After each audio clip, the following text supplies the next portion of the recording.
Looks like you already have.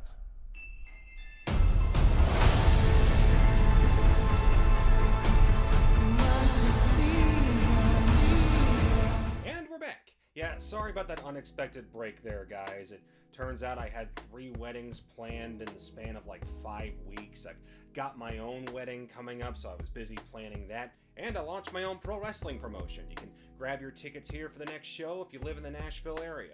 Thankfully, my schedule is finally starting to ease up a bit, so I can get back to doing these reviews. Let's start with Ballerina from the world of John Wick. Starring Ana de Armas and directed by Len Weissman, the film takes place between the events of John Wick Chapter 3 and 4 and stars Eve Macaro as a ballerina assassin, as she begins to train in the assassin traditions of the Ruska Roma and sets out to take revenge for her father's death. Now, as a fan of the John Wick franchise since day one, I can't help but feel a sense of desperation coming from Lionsgate. Chapter 4 felt like this perfect send-off, but ever since then we keep getting announcements of different prequels, spin-offs, and sequel ideas. We're somehow getting a Chapter 5, there's like 2 other films in development right now, that Continental miniseries dropped on Peacock, nobody really liked it, and now we finally get this getting over the finish line. Itself having its own production issues, despite starting production in 2017 and wasn't officially announced until 2022 and was supposed to come out last year, but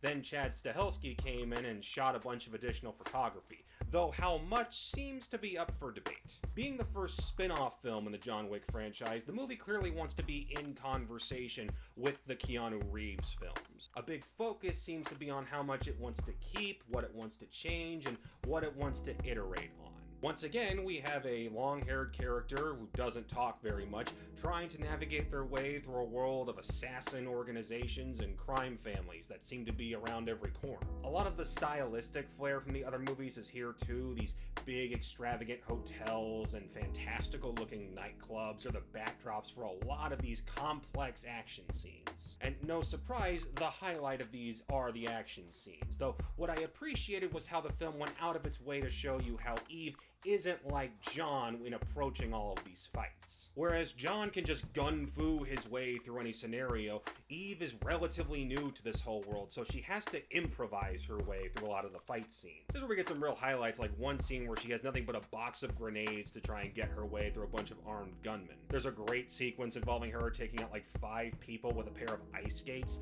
and what I can best describe as a literal firefight between 2 flamethrowers. I had no idea I needed to see that, and that is by far the highlight of the film. Unfortunately, one thing Ballerina doesn't take from the Wick films is its pacing. While the Wick films are famous for being able to set the stakes and take off right away, it takes a long time for this movie to establish everything that's going on. It takes a good 30 minutes for Eve to get through all of her Ruska Roma training, where she's more of a bodyguard than an assassin. Then she figures out that the people that killed her father were a part of this mysterious cult, and it takes even longer than that for the cult to finally realize that she's hunting them.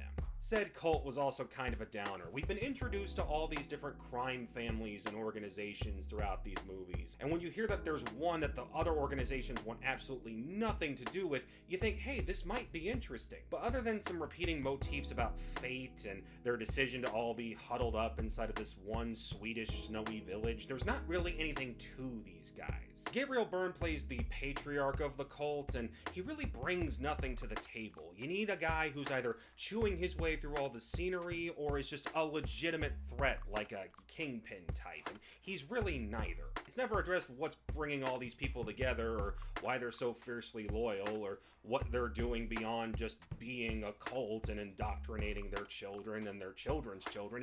There's just kind of nothing there.